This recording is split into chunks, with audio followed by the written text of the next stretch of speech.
So welcome back guys, like me enemy. So guys, ये BTTH का novel explain होने वाला है एपिसोड नंबर 61 का। तो चलो आप हिम्मत करके वीडियो भी स्टार्ट करते हैं। तो गाइस, जैसा कि हम लोगों ने पिछली वीडियो में देखा था कि शाओयन ने युनजुन को युनलैंड सेक्ट को डिसबैंड यानी कि युनलैंड सेक्ट का बोरिया बिस्तरा उठाकर जामा एम्पायर से जाने का बोल दिया था और फिर वो खुद भी युनशेन की लाश को अपनी स्टोरी रिंग में स्टोर करने के बाद आइस एम्पायर के साथ वहाँ से चला जाता है। अब दोस्तों, इसके बाद नालन जी और नालन छू भी नालन जेनलन से दूर खड़े खड़े ही कहते हैं कि बेटी तुम भी आकर अपनी माँ से मिल लेना, क्योंकि वो तुमसे 3 सालों से नहीं मिली। जिस पर नालन जेनलन हाँ में सर हिला देती है। अब दोस्तों, नालन जी और नालन छू युनजुन को ग्रीट करके वहाँ से शाओयन के पीछे पीछे चले जाते हैं। अब इधर नालन जेनलन युनजुन से पूछती है कि टीचर अब हम लोग क्या करें, जिस पर युनजुन कहती है कि क्या तुमने शाओयन की बातें नहीं सुनी और उसकी बातों से क्या तुम कुछ नहीं समझी कि आज शाओयन ने हम दोनों की वजह से युनलैंड सेक्ट के डिसाइबल्स का खून नहीं बहाया और जो युनलैंड सेक्ट ने शाओयन के साथ किया था उसके बदले में जो आज शाओयन ने युनलैंड सेक्ट को डिसबैंड कर दिया है वो शाओयन की आखिरी हाथ थी। अब इसके बाद युनजुन युनलैंड सेक्ट के बाकी बचे हुए एल्डर्स और नालन जेनलन को देखकर कहती है कि युनलैंड सेक्ट के सभी डिसाइबल्स को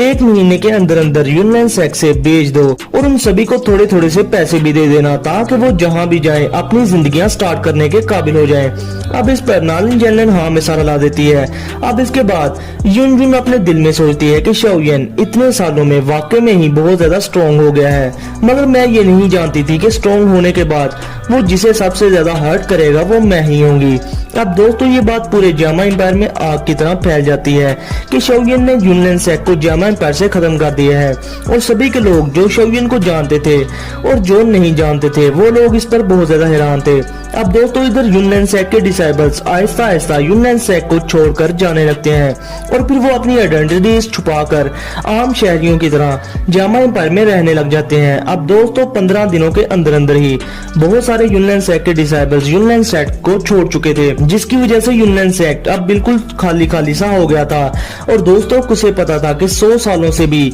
ज्यादा टाइम से बनी इस फैक्शन को एक 20 साल का लोंडा तबाह कर देगा। अब दोस्तों, युनलैंड सेक्ट को खत्म और युनशेन को किल करने के बाद शाओयन की और शाओ क्लैन की पूरे जामा एम्पायर में जे कार होने लगती है और पूरे जामा एम्पायर से बहुत सारे छोटे मोटे क्लैंस के लीडर्स शाओयन और शाओ क्लैन के लिए बहुत सारे गिफ्ट्स लेकर आते हैं। और ये डिफरेंट क्लैंस के लीडर्स तो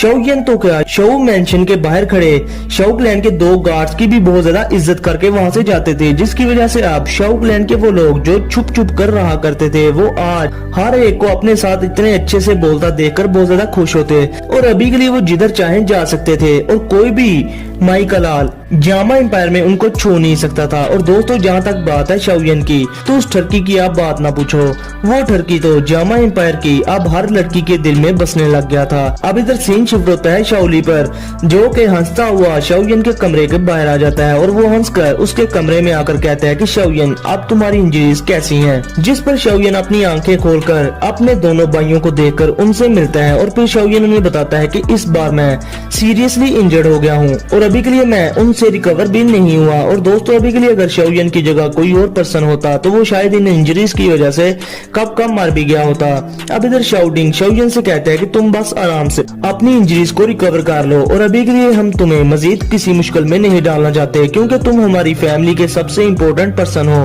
अब शाओडी और शाओली शाओयन को युनलैंड सेक्ट के बारे में बताते हैं कि आधे महीने में बहुत सारे लोग युनलैंड सेक्ट को छोड़कर जा चुके हैं और मजीद आधे महीने तक युनलैंड सेक्ट पूरा खाली हो जाएगा। और दोस्तों, अभी के लिए शाओली को युनलैंड सेक्ट पर काफी ज्यादा गुस्सा था, जिस पर शाओडिंग उसको कहते हैं कि हमने युनशेन और उसके साथ जो एल्डर्स है उन्हें किल करके ऑलरेडी ही अपना बदला ले लिया है और अभी के लिए अगर हमने युनलैंड सेक्ट के डिसाइबल्स को भी किल कर दिया होता तो फिर लोग हमसे डरने लग जाते, जो मैं नहीं चाहता था। इधर शाओयन अपने बड़े भाई शाओडिंग की बात सुनकर स्माइल कर देता है और सोचता है कि अगर उस दिन वहाँ पर युनजुन ना होती तो मैंने पहले ही युनलैंड सेक्ट के सभी के डिसाइबल्स को किल करने का डिसाइड कर ही लिया था। अब इधर शाओडिंग भी शाओयन के दिल में जो चाह रहा था उसको समझ आता है और वो शाओयन से कहता है कि लिटिल ब्रदर तुम चाहे सही करो या फिर गलत,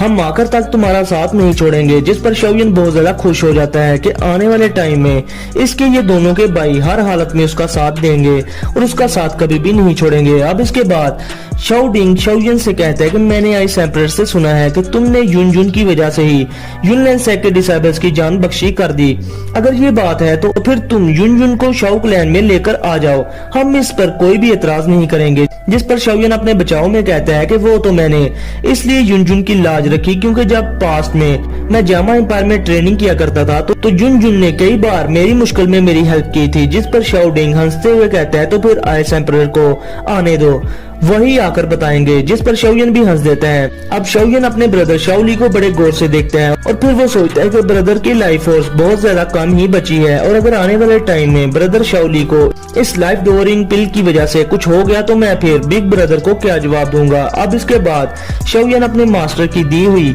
डार्क ब्लैक रिंग को देखकर थोड़ा सा खुश हो जाता है। अब इसके बाद शाओडिंग शाओयन से कहता है कि शाओयन आज तुम्हारी वजह से शाओ क्लैन की रेपुटेशन पूरे जामा एम्पायर में इतनी ज्यादा बढ़ गई है कि पूरे जामा एम्पायर में से लोग महंगे महंगे गिफ्ट लेकर हर रोज शाओ मेंशन में आ रहे हैं और अगर आज फादर यहाँ पर होते तो वो तुम पर बहुत ज्यादा फख्र करते और शायद इसीलिए वो हम तीनों भाइयों में से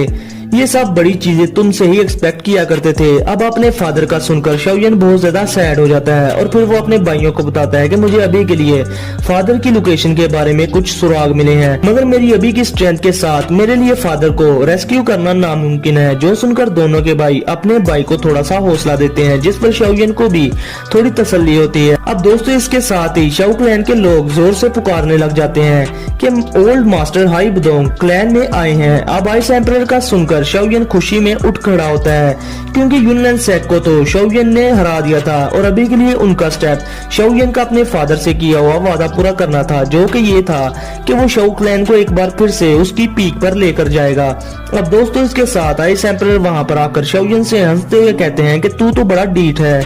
जो तू सिर्फ आधे महीने में ही अपनी इंजरी से इतने ज्यादा रिकवर हो पाए हो। नन्हे साथी, मैं तो तुम्हारी इस प्रोग्रेस पर बहुत ज्यादा हैरान हूँ। अब दोस्तों चेयर पर बैठने के बाद आइस एम्परर हाई बदोंग शाओयन को बड़े गौर से देखने लग जाते हैं और वो कहते हैं कि शाओयन तुम्हारा ओरा तो देखो तो सही, ये बार बार फ्लक्चुएट कर रहा है और शायद ये तब ही होता है जब कोई अपने लेवल का ब्रेक थ्रू करने के बहुत ज्यादा करीब हो। जिस पर शाओयन भी कहता है कि युन चैन से लाइफ एंड डेथ बैटल करने के बाद शायद अभी के लिए मुझे लगता है कि मैं इन इंजरीज की वजह से ही अब बहुत जल्दी ही दो होंग लेवल का ब्रेक थ्रू कर पाऊंगा। जिस पर आइस एम्परर हाई बदोंग बहुत ज्यादा खुश हो जाता है और वो कहते हैं कि युन चैन से फाइट और उसको किल करने का इनाम तुम्हें दो होंग लेवल का ब्रेक थ्रू करने की सूरत में मिल जाएगा। और अभी के लिए आइस एम्परर अच्छे से जानता था कि दो होंग से दो होंग लेवल में जाने के लिए कौन कौन से खट्टे मीठे पापड़ बेचने पड़ते हैं और एक दो होंग लेवल से बहुत ज्यादा स्ट्रॉन्ग होता है। और अभी के लिए आइस एम्परर शाओयन की ट्रेनिंग स्पीड पर बहुत ज्यादा हैरान भी थे और बहुत ज्यादा खुश भी। और अभी के लिए दोस्तों मैं आप लोगों को बता दूं कि अगर शाओयन ने युन चैन से लाइफ एंड डेथ बैटल ना की होती तो शाओयन इतनी जल्दी दो होंग लेवल का ब्रेक थ्रू कभी भी ना कर पाता, क्योंकि दोस्तों लाइफ एंड डेथ बैटल के किसी भी पर्सन का पोटेंशियल उसकी बॉडी से निकालकर शो कर देती है। अब इधर आइस एम्परर मुद्दे की बात पर आते हैं और अपने बुलाने की वजह शाओयन से पूछते हैं। जिस पर शाओयन आइस एम्परर से पूछते हैं कि ओल्ड हाई, क्या आपने कभी हॉल ऑफ सॉल फैक्शन के बारे में सुना है? जिस पर आइस एम्परर हैरान होकर कहते हैं कि हॉल ऑफ सॉल, और फिर वो कहते हैं कि क्या प्रोटेक्टर वू जो युनलैंड सेक्ट में अपीयर हुआ था क्या वो भी हॉल ऑफ सॉल का मेंबर था? जिस पर शाओयन हाँ में सारा ला देता है। अब आइस एम्परर शाओयन को बताता है कि मुझे हॉल ऑफ सॉल के बारे में इतना तो नहीं पता, मगर मैंने इस फैक्शन के बारे में थोड़ी बहुत जानकारी इकट्ठी की है, जिससे मुझे पता चला है कि ये फैक्शन बहुत ही ज्यादा मिस्टीरियस है और ये लोग इन स्पिरिट्स का शिकार करके उन्हें पकड़ लेते हैं, जो स्पिरिट्स अपनी बॉडीज को छोड़ जाती हैं। जिस पर शाओयन आइस एम्परर को बताता है तो फिर अभी के लिए मेरे फादर और मेरे टीचर हॉल ऑफ सॉल के लोगों के हाथ में है और अभी के लिए मुझे मजीद लगता है कि हॉल ऑफ सॉल के लोग आने वाले टाइम में अपने कुछ स्ट्रॉन्ग एक्सपर्ट्स को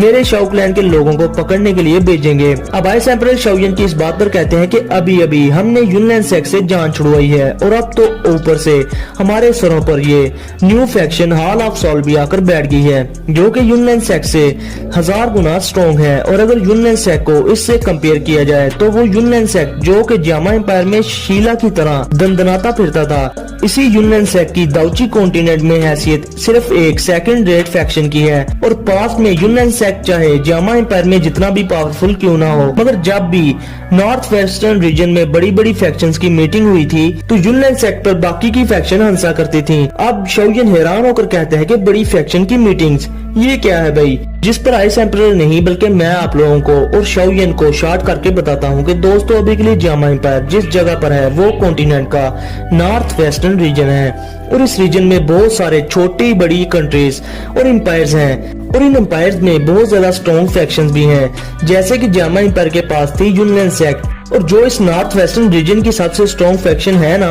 वो ये चाहती है कि सभी की नॉर्थ वेस्टर्न रीजन की फैक्शन को इस मीटिंग फैक्शन के जरिए अपने साथ मिला लिया जाए, जिससे फिर वो लोग दाउची कॉन्टिनेंट की दूसरी फैक्शन के सामने सर उठाने के लायक हो जाएंगे। और जहां तक बात है युननैन सेक्ट की, वो इस नॉर्थ वेस्टर्न रीजन में भी सिर्फ एक सेकंड रेट फैक्शन थी, मगर युन शेन के अपीयर हो जाने के बाद युननैन सेक्ट एक फर्स्ट रेट फैक्शन बन गई थी। और इस बार जो 5 साल बाद जो फैक्शन ग्रेट मीटिंग होनी थी, इसमें युन शेन अपने युननैन सेक्ट के खिलाफ सभी के दूसरी फैक्शंस का मुंह बंद करवा देना चाहता था, मगर शाओयन तुमने इससे पहले आकर युन शेन और युननैन सेक्ट का ही मुंह बंद करवा दिया। अब शाओयन आइस एम्परर से फैक्शन और फैक्शन मीटिंग्स के बारे में इतनी ज्यादा इंफॉर्मेशन सुनने के बाद बहुत ज्यादा खुश हो जाता है और फिर आइस एम्परर हाइबदोंग शाओयन को मजीद बताते हैं कि अभी के लिए जो नॉर्थ वेस्टर्न रीजन में फर्स्ट रेट फैक्शन मानी जाती है, उस फैक्शन का नाम स्काई सरपेंट मैंशन है, जो कि इस रीजन में फर्स्ट रेट फैक्शन है। और अभी के लिए मो क्लैन के 2 एक्सपर्ट्स जो कि 2 होंग लेवल के प्रैक्टिशनर हैं,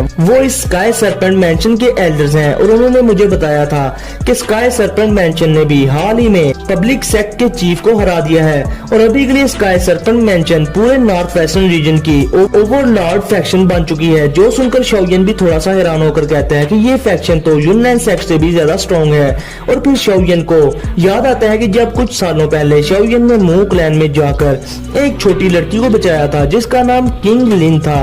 और दोस्तों मेरे ख्याल से शायद ये सीजन 3 वाली वही लड़की की बात कर रहे हैं जो कि बड़े बड़े स्नेक्स को इजीली कंट्रोल कर लिया करती थी। अब शाओयन कहता है कि अगर उस वक्त हमने किंग लिन की हेल्प ना की होती तो आप जो स्काई सरपेंट मैंशन के कुछ एक्सपर्ट्स हमारे साथ जो मिलकर युननैन सेक्ट के साथ लड़े हैं वो ना आते। अब इधर शाओली और शाओडिंग दोनों के आइस एम्परर की ये सभी की इंफॉर्मेशन सुनकर हैरान थे। अब आइस एम्परर हाइबदोंग हंस कर कहते हैं कि अब जैसा कि युननैन सेक्ट तबाह हो चुका है तो इसका मतलब है तो अभी के लिए जामा एम्पायर के पास कोई भी फैक्शन नहीं जो कि बाहर की दुनिया में जामा एम्पायर को रिप्रेजेंट कर पाए। जिस पर शाओयन आइस एम्परर से कहता है कि ओल्ड भाई आपके कहने का क्या मतलब है, जिस पर आइस एम्परर शाओयन से कहते हैं कि मेरा मतलब साफ है, जैसा कि तुम्हारे शाओ क्लैन के पीछे अब वो मिस्टीरियस हॉल ऑफ सॉल वाले पड़ चुके हैं, तो क्या तुम यूं ही बैठे रहोगे और अपने क्लैन मेंबर्स की आइडेंटिटीज चेंज करके उनको फिर से कहीं छुपा दोगे क्या। जिस पर शाओयन सारी बात समझ जाता है और उसको अपने फादर से किया हुआ वो वादा याद आ जाता है जो उसने किया था कि वो शाओ क्लैन को ऊंचाइयों की बुलंदियों तक लेकर जाएगा। मगर अभी के लिए सिचुएशन को देखकर शाओयन अपने क्लैन मेंबर्स को हॉल ऑफ सॉल वालों से बचाने के लिए पहाड़ों में छुपाकर उनसे लकड़ियां भी नहीं कटवाना चाहता था। अब इधर आइस एम्परर शाओयन के एक्सप्रेशंस देखकर कहते हैं कि अगर तुम और तुम्हारे क्लैन वाले मजीद अब छुपना नहीं चाहते तो तुम्हें फिर अपने शाओ क्लैन को हॉल ऑफ सॉल से बचाने के लिए एक स्ट्रॉन्ग फैक्शन बनानी होगी। और नन्हे साथी यही तुम्हारे लिए बेस्ट चांस है क्योंकि अभी के लिए जामा एम्पायर में कोई और स्ट्रॉन्ग फैक्शन नहीं है। और अगर तुमने एक बार अपनी फैक्शन बना ली और अगर वो तुम्हारी फैक्शन नॉर्थ वेस्टर्न रीजन की फर्स्ट रेट फैक्शन बन गई तो फिर हॉल ऑफ सॉल वाले तुम्हारे शाओ क्लैन के मेंबर्स को हाथ लगाने से पहले 100 बार सोचेंगे, जैसे अपने नेता लोग सोचते हैं कि जनता से वोट कैसे लिया जाए। और अब आइस एम्परर शाओयन से मजीद कहते हैं कि अगर शाओयन तुमने वो फैक्शन ना बनाई तो फिर तुम मुझे ये बताओ तो फिर तुम कैसे अकेले ही अपने फादर और अपने मास्टर को हॉल ऑफ सॉल वालों से छुड़वाने के लिए पूरे दाउची कॉन्टिनेंट का कोना कोना छानोगे। जिस पर शाओयन कहता है कि ओल्ड भाई आप ठीक हैं मगर ये बहुत ज्यादा मुश्किल है क्योंकि अगर मैंने जामा एम्पायर में कोई नई फैक्शन बना ली जो कि नॉर्थ वेस्टर्न रीजन में कल को लॉर्ड फैक्शन बन भी जाए, लेकिन मेरी नेचर ऐसी है ही नहीं कि मैं किसी भी फैक्शन को संभाल पाऊं। और अगर मैंने फैक्शन को संभालने पर फोकस किया तो इससे मेरी ट्रेनिंग बहुत ज्यादा खराब हो जाएगी। जिस पर आइस एम्परर कहते हैं कि इसकी कोई भी जरूरत नहीं कि तुम अपनी बनने वाली फैक्शन की पर्सनली देखभाल करो। और फिर आइस एम्परर शाओडिंग और शाओली की तरफ देखकर कहते हैं कि यहाँ पर बहुत सारे अच्छे लोग भी हैं जो कि तुम्हारी जगह इस फैक्शन को मैनेज कर पाएंगे, और तब के लिए फिर तुम वो चीफ बन जाओगे जो कि फ्री होकर अपनी ट्रेनिंग करेगा। अब आइस एम्परर हाई बदोंग मजीद शाओलियन से ये कहते हैं कि अभी के लिए तुम्हारी रेपुटेशन को देखकर मुझे ये लगता है कि जामा एम्पायर में बहुत सारे ऐसे एक्सपर्ट्स मौजूद हैं जो कि तुम्हारे एक इशारे पर तुम्हारी इस फैक्शन में शामिल हो जाएंगे। और तो और अभी के लिए जामा एम्पायर की सभी की बड़ी फैमिलीज और क्लैंस तुम्हारे सभी के एक्शंस को बड़ी गौर से देख रहे हैं, और तो और वो भी जरूर तुम्हारे साथ मिलकर बहुत सारे बेनिफिट्स और रिवार्ड्स हासिल करना चाहेंगे। जिस पर शाओलियन फिर कुछ सोच कर कहते हैं तो फिर ठीक है, मुझे ऐसा लगता है कि आप जामा एम्पायर का नसीब बदलने वाला है, इसलिए ओल्ड हाई आप मेरी हेल्प करें ओल्ड फार्मा को, नारंग क्लैन को, मू क्लैन को और बाकी के बड़े क्लैंस को एक मीटिंग पर बुलाने के लिए। जो सुनने के बाद आइस एम्परर हाई बदोंग बहुत ज्यादा खुश हो जाते हैं और अभी के लिए वो अपना सर हाँ में हिला देते हैं। और दोस्तों अभी के लिए आइस एम्परर हाई बदोंग को इस बात पर पूरा यकीन था कि जामा एम्पायर शाओलियन के आगे कुछ भी नहीं, और तो जामा एम्पायर शाओलियन के खेलने के लिए बहुत ही ज्यादा छोटी जगह है, बल्कि शाओलियन के लिए तो पूरा दोची कॉन्टिनेंट ऐसा स्टेज है जहां पर शाओलियन इजीली अच्छे से खेल पाएगा। तो दोस्तों इसके साथ ही हमारा आज का ये एपिसोड यहीं पर होता है खत्म। तो गाइस वीडियो को लाजमी लाइक करें, शेयर करें और चैनल को सब्सक्राइब करें। तो फिर मिलते हैं आप लोगों से नेक्स्ट वीडियो में, तब तक के लिए अपना और अपने प्यारों का बहुत सारा ख्याल रखें।